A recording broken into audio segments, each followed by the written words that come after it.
Day to Khammam showroom దగ్గర నుంచి అయితే స్టార్ట్ అయిపోతున్నాను. ఇక్కడ ఒక 70% పెట్టేసుకున్నాను. ఇంకా నెక్స్ట్ మనం ఎక్కడికి వరంగల్ అయితే వెళ్తున్నాం. వరంగల్ వెళ్ళే దారిలో మళ్ళీ ఇంకొకసారి ఛార్జ్ పెట్టాల్సింది ఉంది. సో అలా 70% ఛార్జ్ పెట్టుకుంటూ మూవ్ అయిపోతాను. బైక్ అయితే ఫుల్ రెడీగా ఉంది. బట్ వెదర్ ఒక్కటే కొంచెం సహకరించట్లేదు. ఇప్పుడు వరకు వర్షం పడింది, ఇప్పుడే ఆగింది. సో ఇంక స్టార్ట్ అయిపోతున్నాను. మొత్తం కవర్స్ ఉన్నాయి, అన్నిటికీ కవర్స్ ఉన్నాయి, కానీ దీనికి ఒక్కదానికే కవర్ లేదు. అందుకని చెప్పేసి వర్షంలో రైడ్ చేయట్లేదు.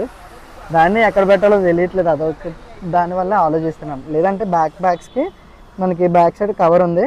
అండ్ నెక్స్ట్ దీనికి కూడా కవర్ అన్నీ ఉన్నాయి. బట్ నాకు కూడా ట్రైన్ ప్యాంట్ కూడా ఉంది. అదొక్క దాని గురించి ఆగాల్సి వస్తుంది. బైక్ అయితే చాలా వరస్ట్గా అయిపోయింది అనమాట. దారిలో మొత్తం బురద కింద అయిపోయింది బైక్. చూస్తున్నారు కదా, బ్యాక్ సైడ్ బ్యాగ్ కూడా బురద అయిపోయింది.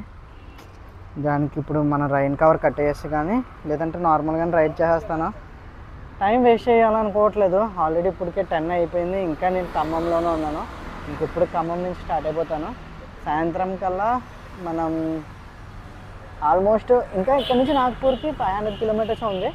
ఈ 500 కిలోమీటర్స్ రేపు మార్నింగ్ 10 ఈ టైం కల్లా మనం అక్కడికి వెళ్ళిపోవాలి. అది టార్గెట్. సో ఇంకా పేజ్ని ఎవరైనా ఫాలో చేయకపోతే కనుక ఫాలో చేసేయండి. ఈ రీల్ని లైక్ చేసి మీ ఫ్రెండ్స్కి అయితే షేర్ చేసేయండి. ఓకే, ఉంటా మరి, బాయ్.